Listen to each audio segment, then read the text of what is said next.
নমস্কার, আমি রত্না দেবনাথ, পানিহাটির বিধায়িকা। মেয়ের বিচারের লড়াই করতে করতে রাজনীতির কদর্য চেহারাটা আমি একটু হলেও চিনেছি।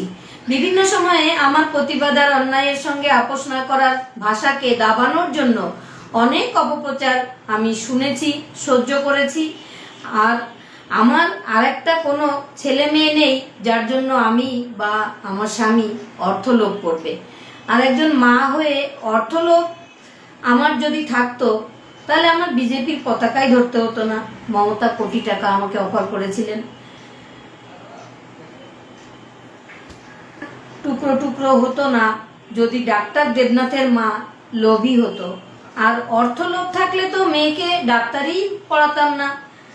পানিহাটিতে রাজনীতি করে টাকা কামানো তো শিখিয়েই গেছেন নির্মল ঘোষ ওরফে নান্টু ঘোষ। প্রমোটার টিঙ্কু আর টিএমসি কাউন্সিলর গ্রেপ্তার হওয়ার পর থানায় ছুটে গেছিল কে বলুন তো? তাদের ছাড়াতে, টাকার বদলে ক্রিমিনালদের বাঁচাতে। কেন বাঁচানো হবে ক্রিমিনালদের? আমি তো পানিহাটির মানুষের কাছে কথা দিয়েছি পানিহাটিতে নির্মল ঘোষের থ্রেড কালচার থেকে মুক্ত করব। তাহলে কারা বাঁচানোর চেষ্টা করছে? এই বাবলা ধর, রঞ্জিত ঘোষ, বিট্টু, এই নামগুলো এখনকার তোলাবাজদের নতুন ঠিকানা।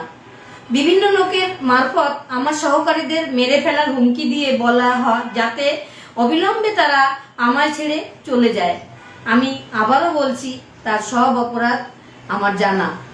ভোটের আগে যাকে বাড়ি থেকে ডেকে রাজনৈতিকভাবে আমি আমার পাশে নেতা হতে দিয়েছি, সে আজ টাকার বিনিময়ে তৃণমূলের তোলাবাজদের আমার মেয়ের খুনের ঘটনার অন্যতম অভিযুক্ত সঞ্জীব মুখার্জি, নির্মল ঘোষ, সোমনাথ দে এদের রক্ষা করার ভূমিকায় আমাকে এবং আমার স্বামীকে কালিমালিপ্ত করতে ব্যস্ত।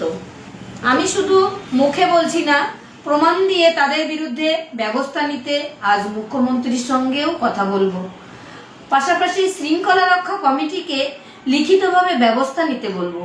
দণ্ড মহোৎসব সুষ্ঠুভাবে পরিচালিত হবার পর যারা আমার স্বামীকে নিয়ে কুৎসা করছেন তারা ভুলবেন না যে অন্যায়ের বিরুদ্ধে আমার প্রতিবাদ কতটা তীব্র হতে পারে।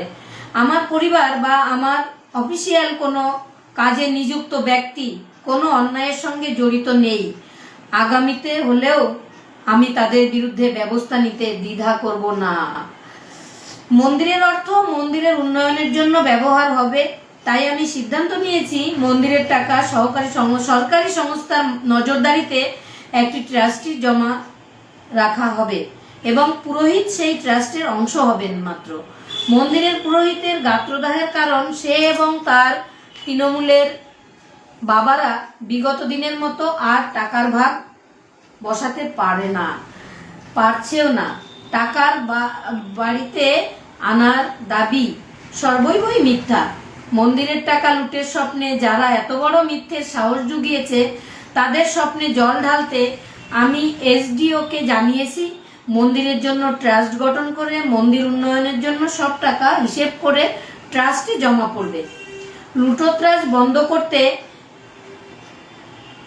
কথার অপব্যাখ্যা করে আমার স্বামীকে জড়িয়ে ষড়যন্ত্র করেও ভয় দেখিয়ে আমাকে প্রতিবাদ থেকে সরানো যাবে না।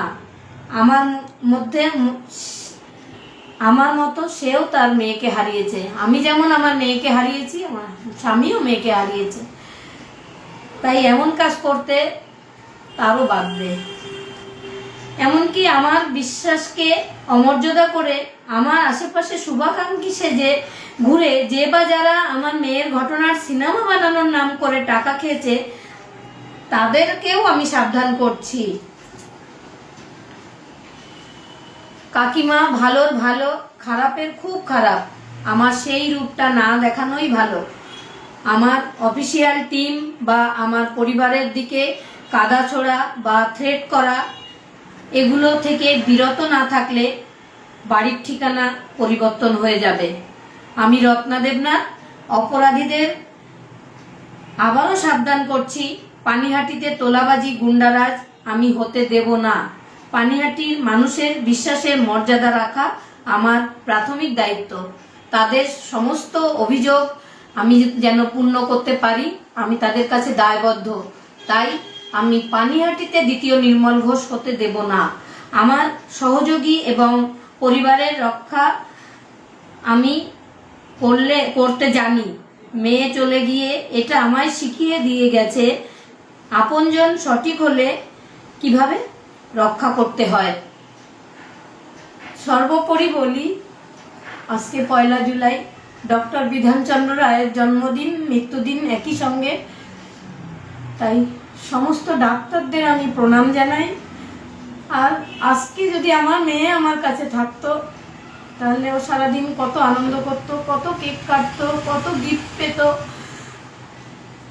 সে আর নেই, তাকে রাখতে দেওয়া হয়নি। সেও দুর্নীতির বিরুদ্ধে প্রতিবাদ করেছিল, তাই তার দুর্নীতির যে লড়াই আমরা বাবা মা হিসাবে সেটাই চালিয়ে নিয়ে যাব যতদিন আমরা বেঁচে থাকবো। তাই অন্যায়ের সঙ্গে কোনো আপোষ আমি কোনো দিন করতে পারবো না। মেয়ের কথা চিন্তা করেই মেয়ে আমাকে হাত ধরে বলে শিখিয়ে দিয়ে গেছে। তাই সমস্ত ডাক্তারদের আমি চেতনা হোক, সেই আরজি করেন তারাও ডাক্তার যারা আমার মেয়েকে খুন করেছে, তাদেরও চেতনা হোক, যেন আর কোনো মেয়েকে স্বপ্ন পূরণ করতে তার কাজের জায়গায় গিয়ে এইভাবে, বিশেষ করে ডাক্তার যারা ভগবান মনে করে মানুষ, তাদের একটু সুবুদ্ধি হওয়ার প্রয়োজন, তাদের চৈতন্য হওয়া সত্যিই প্রয়োজন। যে অরাজকতা চলছে এখন সমস্ত হসপিটালে, সবাই ভালো থাকবেন, সুস্থ থাকবেন এবং আমার উপর ভরসা রাখবেন। নমস্কার।